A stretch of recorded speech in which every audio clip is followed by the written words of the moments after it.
여러분 안녕하십니까? 오늘은 정말 불안감 속에 보내는 하루입니다.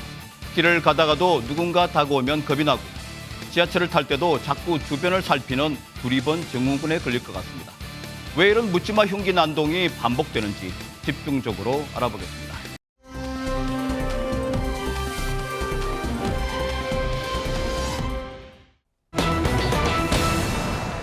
오늘은 정말 불안감이 계속 이어집니다. 또 고등학교에서도 흉기 사고가 있었죠. 예, 오늘 네. 오전 10시쯤에 네. 대전 대덕구의 한 고등학교에서 네. 20대 남성이 네. 학교 정문을 제지 없이 통과해서 네. 교내로 들어갔습니다. 네. 그래서 교무실로 간 거예요. 거기 가서 40대 교사를 찾았는데 네. 그 교사가 수업 중이라는 얘기를 들은 겁니다. 네네. 없는 거잖아요. 네. 돌아가지 않고 1시간 정도 기다리다가 그 교사가 나오니까 흉기를 휘두르고 달아났습니다. 네. 그래서 그 교사는 의식이 불분명한 상태로 병원으로 옮겨져서 네. 긴급 수술을 받았습니다. 아니 어떤 남자가 대체 선생님을 이렇게 흉기로 공격을 했다는 말입니까? 그러면 이 남성 경찰에 붙잡혔습니까? 안지정 기자님? 네, 이 용의자 검거가 됐습니다. 아, 네. 네, 사건 발생 2시간 17분 만인 낮 12시 20분쯤 사건이 벌어진 학교에서 서남쪽으로 7에서 8km 떨어진 중구 태평동의 한 도로에서 경찰이 이 용의자 남성을 붙잡았습니다. 네, 이 가해자와 피해자는 도대체 어떤 관계입니까? 백성문 변호사님? 일단 지금 최근에 있었던 이런 소위 묻지마 범죄는 아닙니다. 그렇군요. 일단 네. 이 40대 교사와 20대 피의자는 네. 사제간이다. 사제지간이다. 선생님과 이렇게 얘기가 제자 나오고 사이라는 있습니다. 말씀이시고요. 네, 그러니까 이 학교에서 뭐 사제지간이었던 게 아니라 이 전에 있었던 학교의 사제지간이었었다는 얘기가 나오는데 네네. 일단 이 사건 범죄가 나오고 뭐 면식범이다 뭐 이런 얘기들이 좀 있었거든요. 네네. 그러니까 정확한 범행에 대한 동기 네. 뭐 이런 부분들은 아직 명확하게 확인되지 않았는데 네. 이 부분 정확하게 확인할 필요가 있을 것 같습니다. 네, 이 사건을 수사하고 있는 경찰의 목소리 한번 들어보고 가겠습니다. 사제지간으로 표현을 하고 있습니다. 피의자분이 피해자한테 정확히 이름을 고시하면서 누구십니까? 라고 해서 그렇게 확인했다라고 듣고 있거든요. 피해자를 확인하는 절차를 통해서 확인을 하고 범행을 하는 걸로 알고 있습니다. 네, 이름을 부른 걸로. 피해자 현재 상태는 위독한 것으로 확인되나 아직 경과를 지켜봐야 할 것으로 학교는 동영상을 보니까 그냥 걸어 들어갔습니다. 피의자가 학교로 진입할 때 절대 제지는 없었던 걸로 알고 있습니다. 그런 신분증을 맡기는 절차가 필요한데 그 부분이 있었는지 그 부분은 확인해봐야 되겠습니다. 네, 지금 방학인 줄 알았는데 그 학교에 학생들이 많이 있었다고 합니다. 장유미 변호사님. 그렇습니다. 왜냐하면 이 학교 같은 경우에는 바로 어제가 개학일이었다고 합니다. 마침 어제 또 예. 개학을 했어요. 그래서 네. 이 피의자가 개학일에 맞춰서 간 거 아니냐 뭐 이런 분석도 나오고 있는데요. 네. 일단 학생들이 많이 있는 상황이었고 해당 교사, 피해 교사도 수업을 했었다라고 하니까요. 그런데 워낙 큰 사건이 학교 안에서 벌어지다 보니까 사태가 수습될 때까지 학생들을 일단 교실에서 대기했다라고 하고요. 경찰 수사 상황을 좀 지켜보고 들으면서 이 상황을 좀 지켜봤다고 합니다. 네, 백승훈 변호사님께 제가 또 추가 질문 드리고 싶은데 학교를 함부로 들어갈 수 없잖아요. 저도 우리 아들 학교에 갔을 때 그 이름과 전화번호를 남기고 들어갔거든요. 네. 근데 이 남성은 그냥 쑥 들어갔다고 합니다. 그래서 일각에서는 담을 넘어 들어간 거 아니냐 뭐 이런 얘기도 나오는데 경찰의 말은 아무런 제지 없이 들어갔다고 합니다. 이것도 좀 문제가 되지 않을까요? 사실 그러니까 학교에 외부인이 출입을 해서 이렇게 범죄 목적으로 들어오는 경우에 이렇게 제지를 하지 않으면 안에서 무슨 일이 벌어질지 모르잖아요. 그러니까 네네. 학교에서도 이제 이런 외부인이 들어올 때 정확한 신분 확인 절차들은 좀 반드시 좀 필요할 것 같고 그리고 저희가 정확하게 아직 파악하기는 어렵습니다만 일단 사제지간이라고 했잖아요. 네네. 그러니까 어떤 선생님을 만나러 왔다 내가 제자였다라고 하면 또 들여보낼 줄 수밖에 없단 말이죠. 네. 그러니까 참 이게 굉장히 난감하고 참 정확하게 어떻게 대응책을 마련하기 좀 어려운 상황이기도 합니다. 네, 선생님은 지금 중퇴라고 하는데요. 어떻게든지 빨리 회복을 했으면 좋겠습니다. 이 얘기는 여기서 정리를 하고요.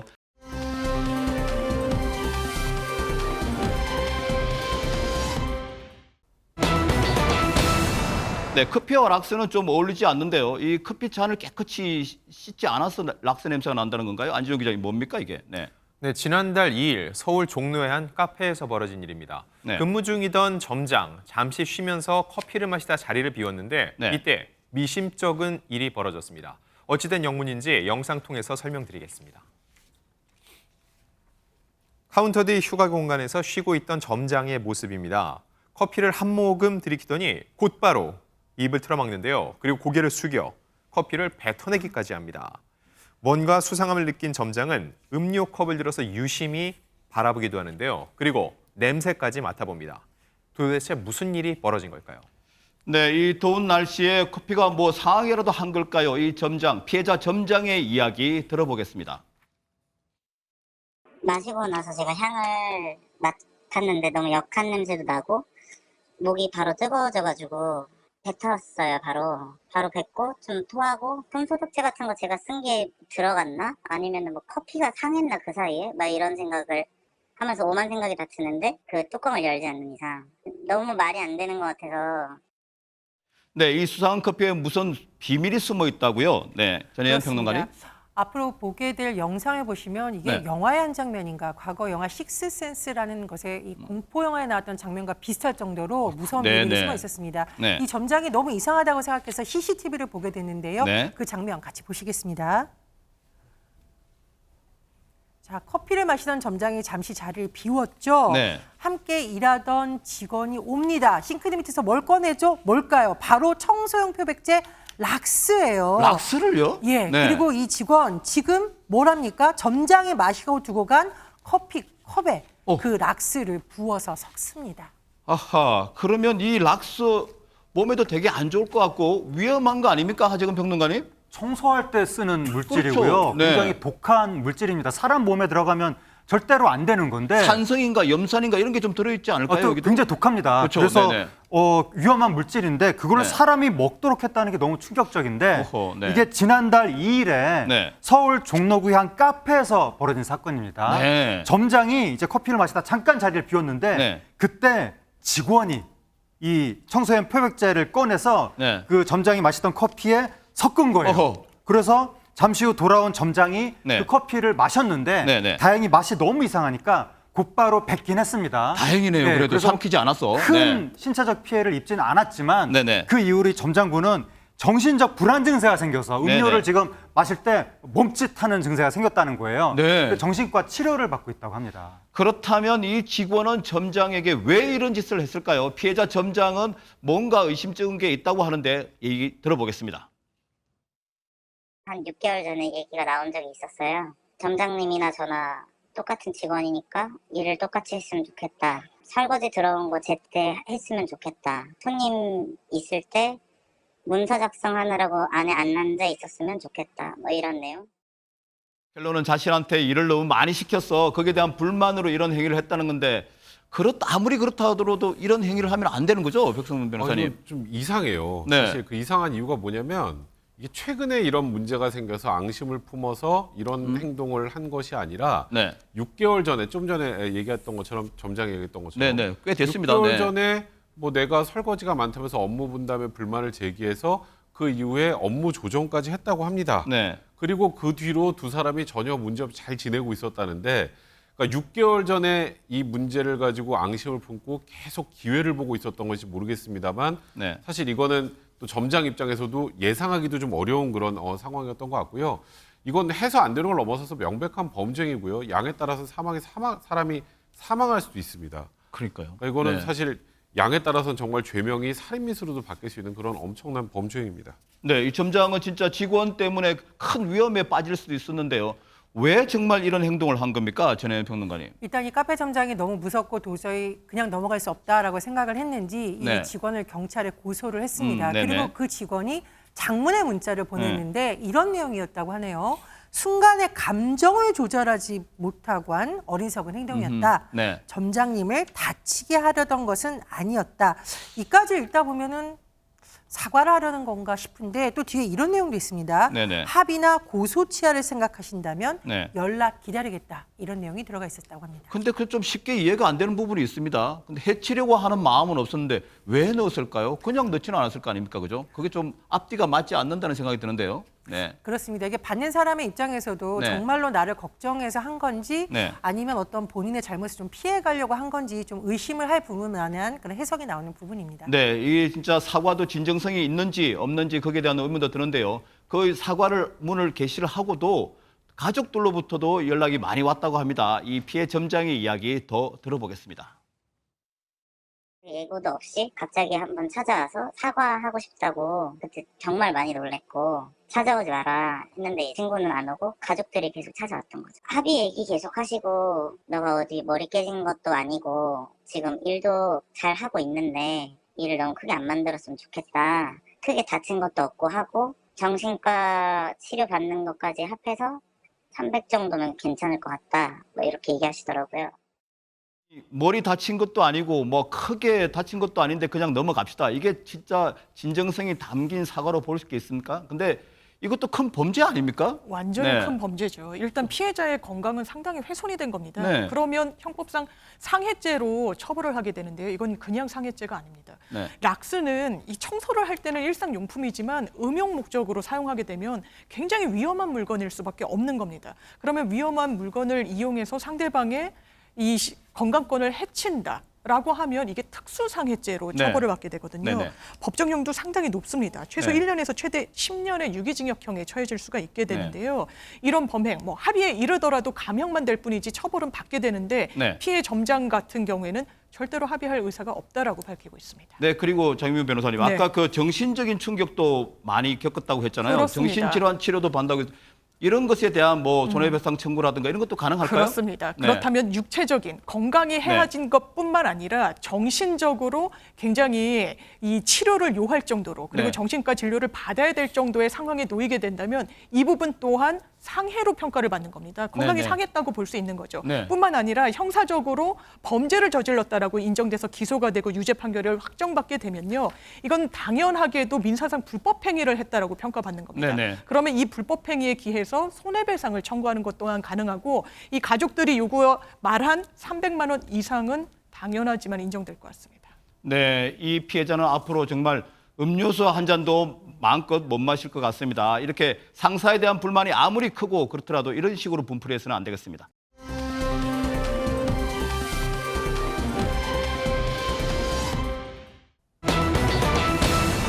네, 범죄자가 연기를 펼쳤다. 그러면 뭔가 아닌 것처럼 얘기를 했다는 건가요, 안지영 기자님? 그럴듯하게 연기를 하기 위해서는요. 네. 연습과 노력이 필요합니다. 그런데 도무지 왜 이런 데 헛힘을 쓰는지 모르겠는데요. 네. 영상 보면서 말씀드리겠습니다. 네네. 길을 걷던 남성이 마주오던 차량 사이드미러에 손목을 강하게 부딪힙니다. 네네. 손을 살짝 밀어넣는 모습처럼 보이기도 하는데 네. 이 남성은 물론 운전자도 놀라 가던 길을 멈춰서는데요. 이 남성 고통스러운 듯 손목을 감싸쥔 모습입니다. 제가 보기에는 차가 지나가는데 일부러 슬쩍 치는 것 같습니다, 백성민 기자님. 제가 제대로 봤습니까? 네, 지금 뭐 정확하게 보셨는데 저걸 우리가 손목치기라고 하죠. 아, 전문 용어가 네, 있군요. 손을 또. 툭 내밀어서 마치 엄청나게 다친 것처럼 해서 뭐 피해 뭐 자기 이 치료비를 요구하거나 보험 사기 행각을 하는 경우가 일반적인데 네네. 이 사건은 좀 상황이 더 심각합니다. 네. 사고가 있기 전에 다른 CCTV 영상 하나 보여드릴 텐데요. 네. 한번 같이 보시죠. 네. 네, 조금 전 영상에서 봤던 남성이 어딘가를 걸어가죠. 네네. 그런데 이 남성 네, 전봇대 쪽으로 갑니다.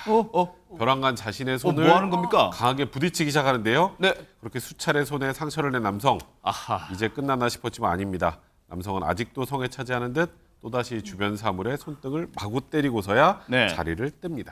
이건 뭐 어디 그냥 부딪혀서 사고가 난 게 아니라 스스로 그 손목에다 상처를 내는 거네요. 이건 뭐 자해 공갈 아닙니까? 그렇습니다. 사실상 그렇게 볼 수 있는 사기 수법으로 볼 수가 있는데 네. 저렇게 심하게 손목을 부딪히게 해서 상처를 내고 그다음에는 고의로 차량, 특히 사이드미러 같은 곳에 탁 부딪히는 네네. 말하자면 연극을 한 거죠. 네. 저런 수법이 이번이 처음이 아니었다라고 해요. 네네. 이 남성이요. 5월에서 7월까지 네. 부천에 있는 신곡본독 도로에서만 네네. 이렇게 고의를 낸 교통사고가 15차례라고 하고요. 네. 치료비 등 명목으로 합의금 62만 원을 받아 챙긴 것으로 전해집니다. 네, 저렇게 심하게 전봇대에 부딪히면은 저 상처가 사이드미러를 툭 쳐서 생긴 상처로 보기에는 이제 어려울 것 같은데 어쨌든 이렇게 해서 번 돈 어디에 썼답니까, 장윤 변호사님? 일단 술값에 많이 썼다라고 아하, 본인이 진술했고요. 뭐 생활비로도 썼다라고 하는데 이거 네. 어떻게 걸려들게 됐냐면요. 네. 경찰에 유사한 신고가 잇따라 접수가 됐던 겁니다. 네. 내용은 누가 일부러 교통사고를 내는 것 같아요라고 하는데 이 피해자들의 진술을 종합해 보면 인상착의가 상당히 동일하고요. 네. 이게 공통되는 점이 있었던 겁니다. 특히 수법이 그랬던 건데요. 그래서 이 피해자 현장에서 검거가 된 상황이고요. 잡아서 조사를 해봤더니 일부러 출근 시간대를 노렸다는 겁니다. 왜냐하면 출근 시간대 차량들이 많이 지나다니니까요. 그리고 보신 영상에서처럼 이 큰 도로가 아닙니다. 사람이랑 차의 간격이 굉장히 좁은 이면 도로를 범행 장소로 물색해서 실제로 범행을 단행을 했고요. 네. 그렇게 받은 돈은 술값으로 탕진했다는 진술이 나왔는데 경찰 이 남성 구속해서 검찰로 넘겼습니다. 네, 관련해서 경찰의 목소리 들어보겠습니다. 출근 시간에 사고가 자주 있었다고 해가지고 각 한 명씩 잠복을 하고 있었어요. 그러다가 한 명이 발견해서 전화로 연락 줘가지고 그쪽으로 모두 이동을 한 거죠. 범행은 부인했는데 처음에는 반항은 하지 않았습니다. 사기를 당한 운전자들 얼마나 놀랐겠습니까? 괜찮으시냐 이러면서 또 합의금을 줬을 거 아닙니까? 백승 변호사님? 그러니까 이제 명백한 사기죠. 네. 보험금 지급까지 받았다면 그건 보험 사기, 뭐 어차피 다 사기죄에 해당하니까요. 근데 이 남성 같은 경우 지금 15차례 한 62만 원 정도 합의금을 좀 받았다고 하는데, 근데 이 정도 가지고 구속을 하나 이런 생각도 드실 거예요. 그 피해 금액이 작으니까. 근데 그렇진 않습니다. 일단 피해자가 너무 많고요. 저 남성 그대로 두면 뭐 할까요? 계속 저거 합니다. 네. 분명히 그 전에도 제가 보기에 유사한 전과가 있을 가능성도 굉장히 많고, 그러니까 이런 행동을 하게 되면 제가 꼭 말씀드리고 싶은 건 무조건 발각되고 검거됩니다. 지금 이 남성도 내가 이렇게 전봇대다까지 하고 하면 이거 완전 범죄니까 절대 안 걸릴 네. 거야 하지만 지금 다 경찰이 두 눈을 뜨고 보고 있잖아요. 네. 이런 생각은 꿈에도 하지 마시기 바랍니다. 네, 이 남성보다 더 연기력이 뛰어난 사람이 또 있습니다. 하재근 평론가님. 예. 네. 문을 닫은 주유소에 네. 도둑이 찾아왔는데요. 네. 근데 그 도둑이 보통은 출입문을 어떻게 딴다든지 그렇게 시도하지 않겠습니까? 그렇죠. 네. 그러지 않고 네. 주유소 사무실의 창문으로 곧장 향한 거예요. 그 이유가 무엇인지 네. 관련된 영상이 있으니까 한번 보시고 확인하시겠습니다. 네. 예, 영상을 보시면 불이 꺼진 주유소의 창문이 열립니다. 저게 뭡니까? 그리고 네. 그 틈을 한 남성이 비집고 들어오는데요. 네. 곧장 사무실 여기저기를 뒤집니다. 근데 저 남성은 창문이 열려 있다는 사실을 어떻게 알았던 걸까요? 시간을 몇 분 전으로 되돌리면 여기 주유소 직원입니다. 네. 주유소 직원이 퇴근 준비를 하고 있는 건데 네네네. 이제 사무실 창문을 닫아서 잠갔거든요. 네. 그리고 바깥에 정리를 하기 위해서 사무실 불을 끄고 문을 나섰는데 네. 그때 아까 아하. 침입했던 저 남성이 사무실로 쓱 들어와서 몰래 창문을 열어놓고 네. 다시 사무실 바깥으로 나갔습니다. 아니 저기 창문을 통해서 저 남성이 들어올 때 모습은 진짜 마치 무슨 공포 영화를 보는 것 같습니다. 안진영 기자님. 네, 말씀하신 대로 TV 브라운관을 기어 나오는 그 영화 링 속의 귀신을 보는 듯한 느낌일 네, 텐데요. 진짜 비슷한 장면이네요. 네. 그런데 뛰는 도둑 위에는 나는 사장이 있었습니다. 네. 사무실 CCTV로 이 절도 행각을 보고 있던 주유소 사장. 결국 경찰에 신고를 했는데 네. 그 후 어떤 상황이 벌어졌는지 영상으로 함께 보시죠. 신고를 받고 단 3분 만에 현장에 출동한 경찰들입니다. 그러자 당황한 도둑, 그대로 바닥에 누워 잠을 자는 척을 합니다. 아하. 그리고는 잠에서 이제 막 깬 듯이 일어나서 사무실 문을 직접 열어주는 대담함도 보이는데요. 네. 이 남성, 경찰이 안으로 들어오자 사무실 불을 켜며 맞이하는 태연한 행동을 보입니다. 네.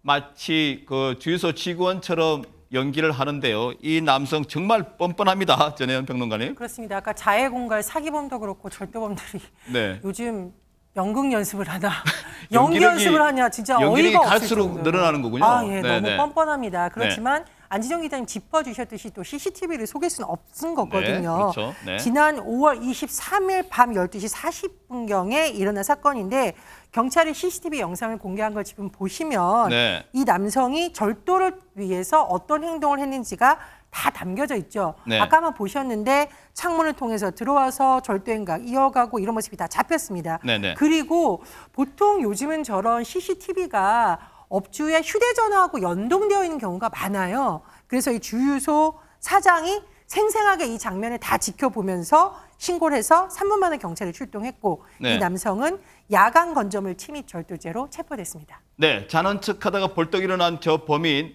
경찰이 왔을 때 경찰한테는 무슨 말을 했을까요? 참 궁금하죠? 저희 제작진이 그 경찰에게 직접 들어봤습니다.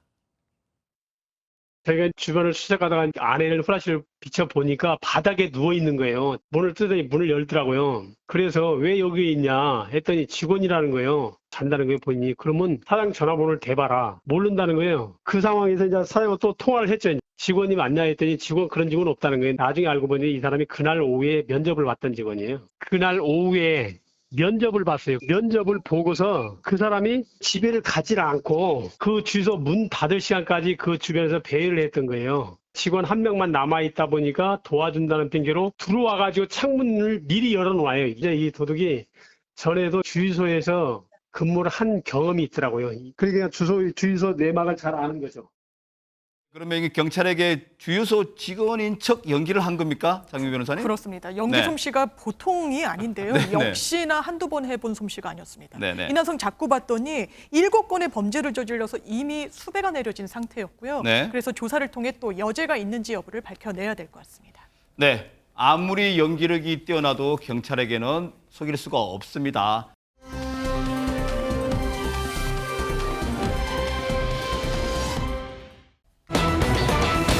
네, 오늘 정말 불안한 하루였는데요. 음식값 공짜 제목만 봐도 좋은 소식 같습니다. 네, 안지정 기자님. 네, 요즘처럼 밖에 다니기 무섭고 네. 또 낯선 사람들 경계하기 힘든 날이 없을 텐데요. 그럼에도 불구하고 아직 이 사회가 살만하고 또 살아야 될 이유가 있다는 걸 웅변하는 분들이 있습니다. 네. 과연 어떤 분들인지 영상 통해 만나보시죠. 인천 남동구의 한 식당입니다. 밥을 다 먹은 손님은 계산을 위해서 식당 사장님을 찾는데요. 네. 아무리 불러도 사장님의 대답이 없자 이번엔 이 손님이 오히려 직접 사장님을 찾으러 갑니다. 그런데 주방에서 무언가 발견하더니 갑자기 뛰어 들어갑니다. 아직 식사를 끝내지 못한 다른 손님들도 급히 주방으로 이동하는데요. 무언가 다급해 보이는 상황입니다. 대체 네. 무슨 일이 벌어진 걸까요? 네, 보통 사장님이 안 보이면 뭐 그냥 가거나 이렇게 먹튀를 하는 경우가 더 많지 않습니까? 네, 그런 경우라면 손님들이 가게 밖으로 나가야 되는데 지금은 오히려 주방 안으로 들어가는 아하. 모습입니다. 네네. 왜 그런 건지 영상 통해서 마저 설명드리겠습니다. 네. 잠시 후 모습입니다. 주방에서 나온 남성, 의자를 일렬로 붙이고 그 위에 담요를 깔기 시작합니다. 네네. 자, 그리고 이 남성들 주방에서 쓰러져 있던 사장님을 데리고 나와 의자 위에 급히 눕힙니다. 이어서 신고를 받고 출동한 경찰들이 등장하는데요. 사장님의 상태를 유심히 살피더니 냉장고에서 초코우유 하나를 꺼내옵니다. 그리고 이 초코우유를 마시고 구급대원들의 응급조치를 받은 사장님은 이내 의식을 되찾게 되고요. 네. 다행히도 무사히 일어나는 모습입니다. 네, 손님들이 사장님의 생명을 구했습니다. 그런데 어떻게 그 순간에, 급박한 순간에 의자를 붙여서 침대를 만들 생각을 했을까요? 전혜연 평론가님. 그렇습니다. 손님들도 대단하고 사실 저 경찰분들도 대단합니다. 네. 저렇게 의자 붙여서 간이 침대를 만들어서 손님들은 사장님이 조금 더 안전한 환경에서 휴식을 취할 그러게 수 말입니다. 있도록 한 네네. 것이고요. 경찰분들이 왜 초코우유를 꺼내왔냐면 저 식당 사장님의 증상이 봤더니 저혈당 증상이라고 의심을 한 거고 실제로 저혈당 네네. 환자인 것으로 지금 밝혀지고 있거든요. 네네. 그래서 이것을 해소해주기 위해서 얼른 응급조치로 초코우유를 목에 흘러들게 해서 네. 이 사장님이 안전하게 의식을 회복하게 된 겁니다. 네네. 이 사장님이 이렇게 본인을 구해준 손님들에게 정말 감사하는 마음으로 이렇게 외쳤다고 하는데 네. 오늘 음식값 전부 공짜! 이야. 정말 오늘 들은 뉴스 중에 예. 가장 기분 좋은 뉴스인 것 같습니다. 맞습니다. 오늘 듣는 얘기 중에서 가장 좋은 얘기인데요. 사장님, 이거 빠른 대처를 안 했으면 경찰과 손님들이 어떻게 됐을까요? 네, 장민 변호사님. 진짜 큰일 날 뻔했었죠. 네, 왜냐면요, 그렇죠. 이게 저혈당 상태였었는데 저혈당 쇼크가 오잖아요. 그래서 혈당 체크를 해봤더니 27 수치가 나온 겁니다. 27은 상당히 낮은 수치거든요. 아, 그런가요? 심하면은 사망에도 이를 수 있는 그런 수치이기 때문에 네네. 굉장히 긴박한 이런 구조 활동이 없었다면 정말 큰일 날 수 있는 상황이었는데요. 네. 일단 식당에서 의식을 되찾은 이 사장님을 바로 구급대원들은 병원으로 이송했다고 합니다. 네, 관련해서 당시 출동했던 소방사님 얘기 들어보고 오겠습니다. 제가 여러 출동을 나갔을 때 그러한 상황은 제가 처음 보긴 했었거든요. 보통 그냥 쓰러진 현장에서 환자분 누워 계시지 그렇게 침대까지 만들어서 있었던 상황은 그때 한 번밖에 없었는데 만약에 발견이 안 됐고 그 저혈당이 계속 지속됐다면 사망까지 갈 수도 있는 상황이었죠. 손님분들이 그 발견하시고 무시하지 않고 바로 신고해 주셔서 처치가 가능했던 것 같아요. 네, 정말 훈훈한 얘기입니다. 이런 일에 대해서 또 누리꾼들 가만히 안 있겠죠? 네, 하정우 누리꾼들의 평론가님. 반응이 아주 뜨거웠는데요. 네네. 사장님이 무사하셔서 다행이다. 경찰분들 빠른 판단 멋지다. 네네. 요즘 같은 세상에 훈훈한 소식이다. 이런 분들 덕분에 아직 살만한 세상이다. 이런 반응들이 나왔습니다. 네, 백성문 변호사님께 관련해서 하나만 더 질문할게요. 이런 진짜 안 좋고 불안한 상황이 계속 이어지고 있는데 이런 훈훈한 소식 벌어졌잖아요. 그러면 네. 이 또 온 손님들하고 네. 어떻게 뭐 저 표창이라도 해야 되는 거 아닙니까? 그러니까 이런 정말 사람 목숨을 구한, 그러니까 네네. 지금까지 우리가 뭐 다른 사람의 목숨을 뺏는 사람들 네. 그런 안 좋은 얘기들을 많이 해드렸는데 이런 영상 지금 아마 보고 계시지 않을까요? 그 경찰 쪽에서도 이런 분들 정말 표창해서 우리 사회가 좀 더 따뜻하고 훈훈한 그런 모습으로 자꾸 진행될 수 있도록 해주셨으면 좋겠습니다. 한번 해주시죠.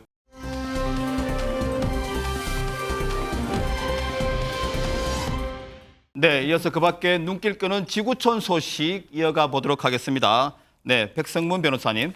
네, 우리나라도 지난달에 폭우 때문에 네. 굉장히 여러 가지 일을 많이 겪었죠. 네네. 근데 필리핀에서 태풍 때문에 이런 일까지 있었다고 합니다. 영상 통해서 만나보겠습니다. 네. 자, 이곳은 필리핀 블라칸주에 위치한 한 성당입니다. 네. 하얀 드레스를 입은 신부가 하객들의 박수를 받으며 입장합니다. 어허. 바닥 잘 보시면요. 네. 발목까지 물이 찬 모습입니다. 어허. 네, 태풍 독수리로 필리핀에 많은 비가 내려서요. 모든 도로가 물이 차고 이렇게 결혼식을 하고 있는 성당 안까지 흘러들어온 건데요. 네. 심지어 웨딩드레스와 베일 밑단까지 다 젖어버린 안타까운 상황이지만 네. 그 속에서도 신랑 신부는 미소를 잃지 않고 무사히 결혼식을 마쳤다고 합니다.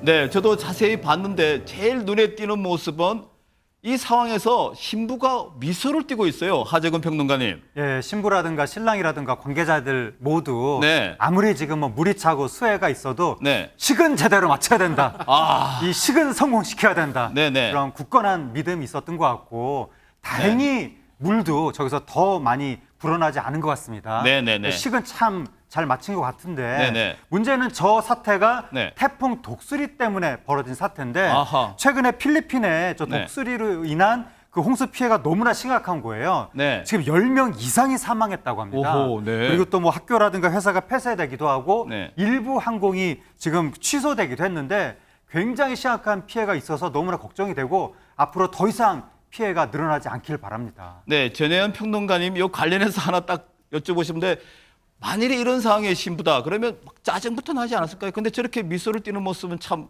보기 좋긴 합니다. 다른 날도 아닌 결혼식 아니겠습니까? 네. 일생에 한 번뿐인 날이니까 그렇죠. 짜증이 날 만도 한데 네. 저 두 사람이 오히려 너무나 사랑스러운 모습으로 서로를 바라보면서 그러게 말입니다. 신뢰를 보내고 있잖아요. 뭉클합니다. 네. 그래서 더 뭉클하고 네. 주변 분들도 보시면 결혼식이 왜 이래 이런 게 아니라 진심으로 따뜻하게 네. 축하해주는 모습 때문에 네. 어려운 환경이지만 굉장히 의미 있는 결혼식으로 마무리됐을 것으로 보입니다. 그렇군요.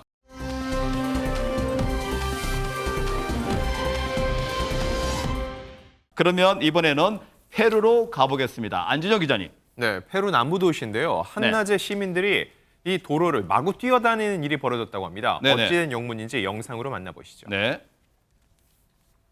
아수라장이 된 시내의 모습입니다. 시민들은 걸음아 나 살려라 뛰어가고요. 철제 울타리를 넘어 도망가는 이들까지 있습니다.